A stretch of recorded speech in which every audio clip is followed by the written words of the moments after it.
Assalamualaikum warahmatullahi wabarakatuh. Perkenalkan, nama saya Amanda Sandrima. Saya dari Prodi Ilmu Hukum dengan NIM 1312300 Dengan saya Arsya Giovara dengan NIM 131-2300-271. Perkenalkan, nama saya Vanessa Delia dengan NIM 13123000276.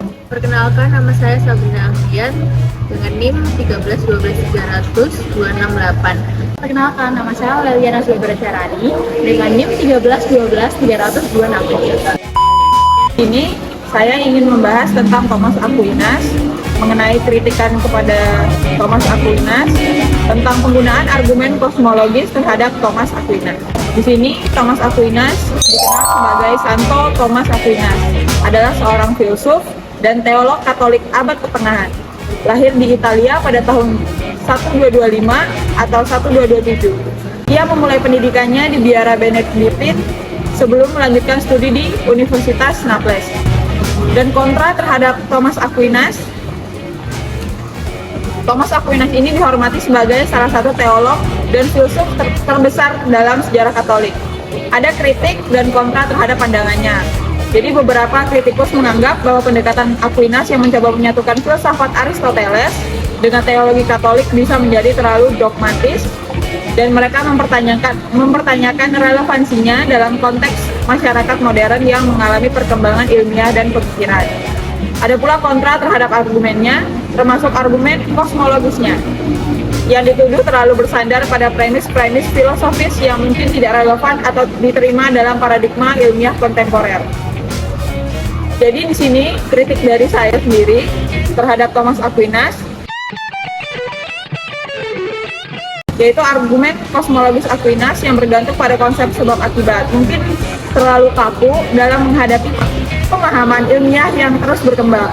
Sains modern seperti teori kuantum telah memperkenalkan ketidakpastian dalam tingkah laku partikel subatom yang dapat meragukan ketegasan prinsip sebab akibat dalam argumen tersebut. Kelemahan lain argumen Aquinas ini terletak pada asumsi bahwa setiap entitas harus memiliki penyebab. Namun, jika kita pertanyakan ide tentang keberlanjutan tak terbatas rantai penyebab, apakah ada sesuatu di luar pemahaman kita yang mungkin tidak membutuhkan penyebab? Dan argumen Aquinas gagal mengakomodasi hal ini. Baik, di sini saya akan melanjutkan kritikan selanjutnya yang sebelumnya telah disampaikan oleh saudari Amanda, yaitu kritik penggunaan argumen kosmologis terhadap Thomas Aquinas terkait skeptisme terhadap premis-premisnya. Baik, argumen kosmologis Thomas Aquinas adalah salah satu argumen paling terkenal untuk keberadaan Tuhan. Namun, argumen tersebut telah dikritik karena mengandalkan beberapa premis yang dipertanyakan.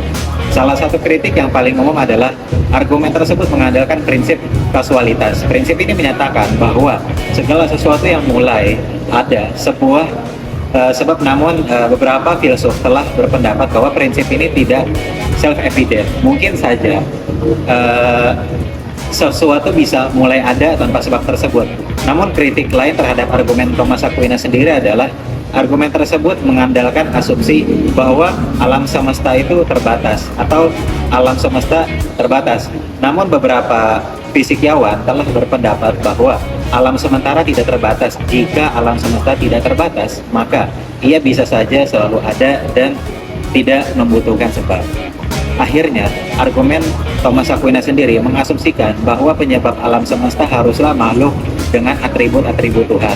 Namun ada penjelasan lain yang mungkin untuk penyebab alam semesta, misalnya penyebab bisa berupa hukum fisik atau proses alam. Kemudian di sini kesimpulan dari kritik saya adalah argumen kosmologis Aquinas adalah argumen yang kompleks. Dengan beberapa premis yang dipertanyakan, para skeptis telah mengajukan keberatan yang valid terhadap argumen Thomas Aquinas sendiri, dan tidak jelas apakah argumen tersebut memberikan bukti yang meyakinkan tentang keberadaan Tuhan tersebut. Konsep teologis Aquinas kurang cocok dengan konteks modern yang lebih pluralistik dan ilmiah. Selain itu, kritik dapat muncul terkait dengan asumsi-asumsi metafisiknya yang mungkin dianggap ketinggalan zaman dalam pemahaman sains dan epistemologi saat ini. Di sini saya akan melanjutkan kritikan dengan topik penekanan pada kesatuan akal dan iman.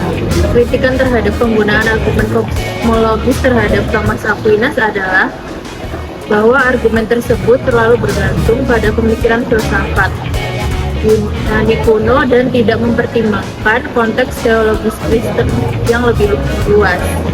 Selain itu, argumen kosmologis juga cenderung menekankan pada kesatuan antara akal dan iman yang dapat menyebabkan pemahaman yang sempit tentang kebenaran agama. Namun, meskipun demikian, argumen kosmologis masih memiliki nilai penting dalam pemikiran teologis dan filosofis, terutama dalam mempertimbangkan asal-usul alam semesta dan hubungan antara manusia dan Tuhan. Kali ini saya akan melanjutkan argumen sebelumnya, yaitu tentang Thomas Aquinas. Argumen kosmologis yang diajukan oleh Thomas Aquinas adalah bagian dari upaya filosofinya untuk membuktikan keberadaan Tuhan. Salah satu penyebab utama penggunaan argumen kosmologis olehnya adalah untuk memberikan pemahaman rasional tentang bagaimana alam semesta dimulai dan bagaimana sesuatu yang ada di dalam alam semesta ini memerlukan adanya penyebab pertama, yaitu Tuhan. Salah satu argumen kosmologis yang terkenal dari Aquinas adalah argumen unmoved mover, artinya pergerakan yang tidak bergerak. Dia berpendapat bahwa setiap peristiwa dalam alam semesta ini memiliki sebuah penyebab. Namun, serangkaian penyebab ini tidak dapat berjalan secara terbatas ke belakang. Aquinas menyimpulkan bahwa ada satu keharusan akan adanya penggerak pertama yang tidak digerakkan oleh hal lain. Hal inilah yang dipahaminya sebagai Tuhan. Aquinas menggunakan argumen kosmologis untuk menunjukkan keberadaan Tuhan sebagai penyebab utama dari segala sesuatu yang ada. Ia berupaya menggunakan akal dan logika untuk menggunakan keberadaan Tuhan dengan sebagai dasar segala dari eksistensinya. Terima kasih. Terima kasih. Terima kasih.